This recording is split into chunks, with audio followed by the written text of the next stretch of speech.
Are you one of the 2,000 over people that were balloting for Chuan Park over the weekend?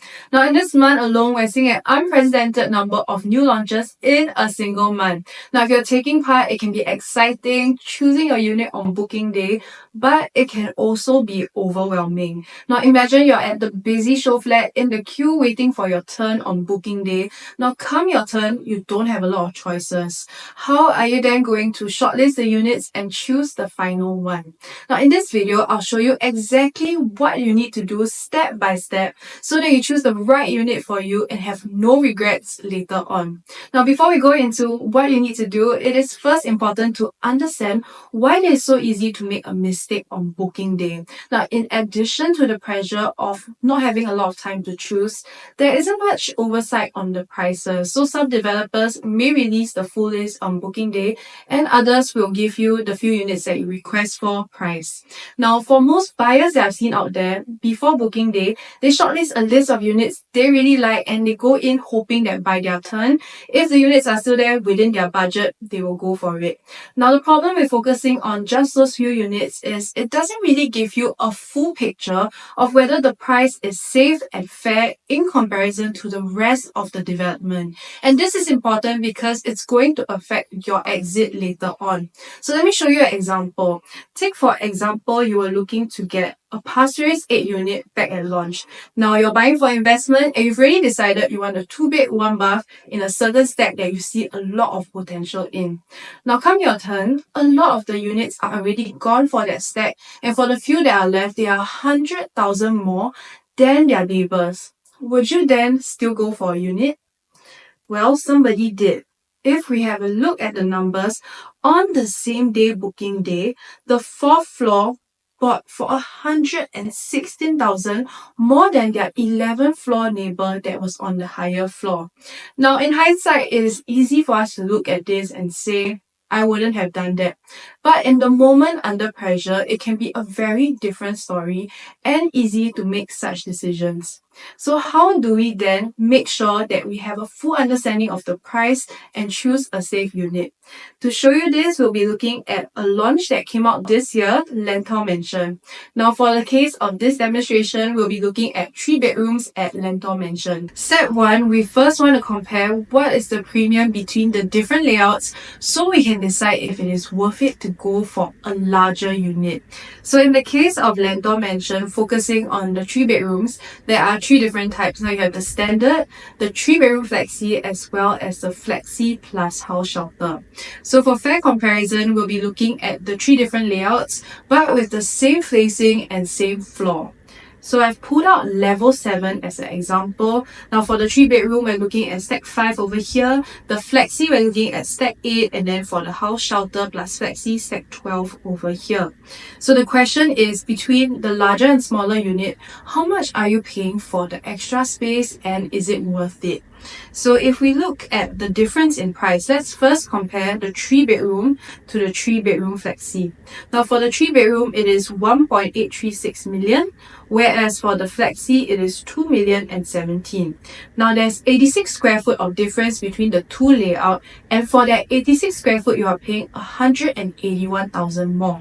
So if we break that down to per square foot, this means for the extra space, you are actually only paying 2,104 PSF for the extra space, which is less than the average of the whole unit. And that leads us to about a 93% discount for the additional space.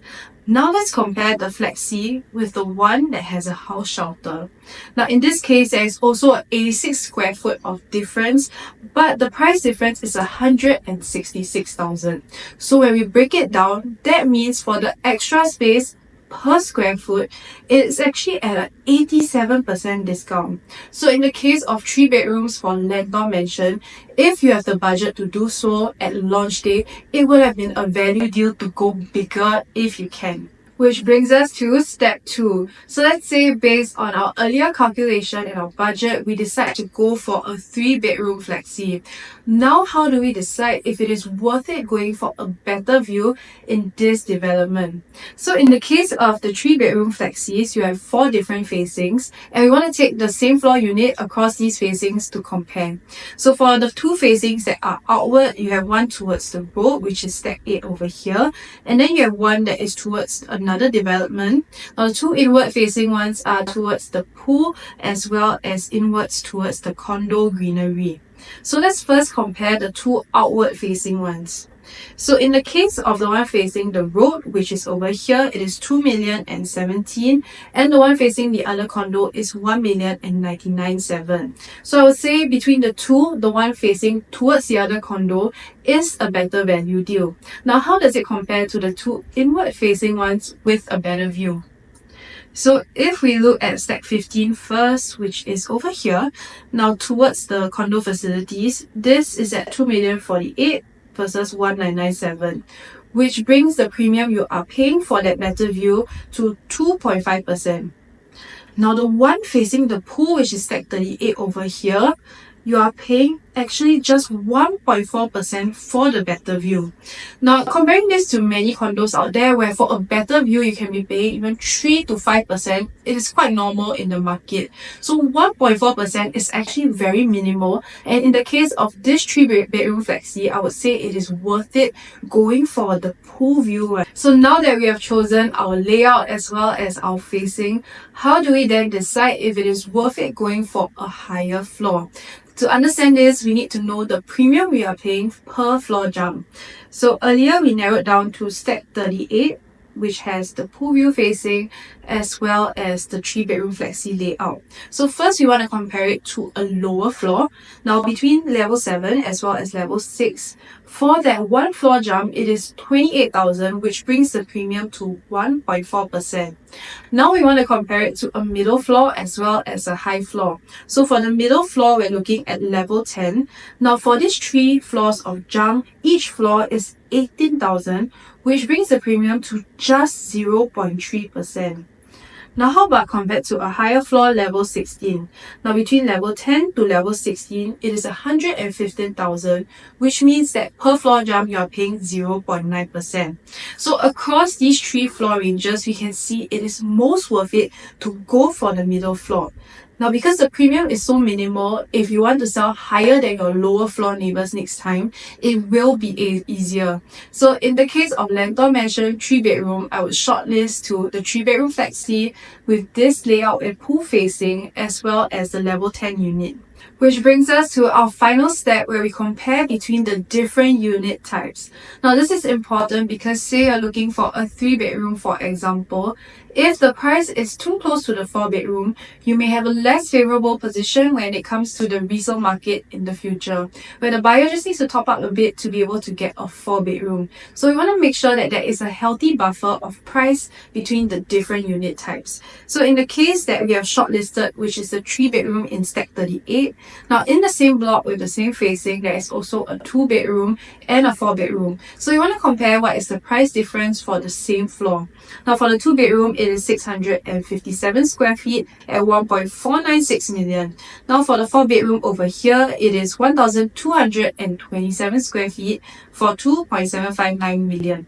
So this brings the price difference to 548,000 between the 2 and 3-bedroom, and for the 3 to 4-bedroom, it is 715,000, which is a comfortable buffer because it is more than $500,000 between each unit type. Now for most buyers to stretch the budget that far, it is a very big gap, and they'll be exclusively looking at either a 2-bedroom, a 3-bedroom, or a 4-bedroom. So that brings us to our conclusion where stack 38 level 10, the 3-bedroom would be the safest. And this is how you can go about shortlisting your unit when it comes to booking day.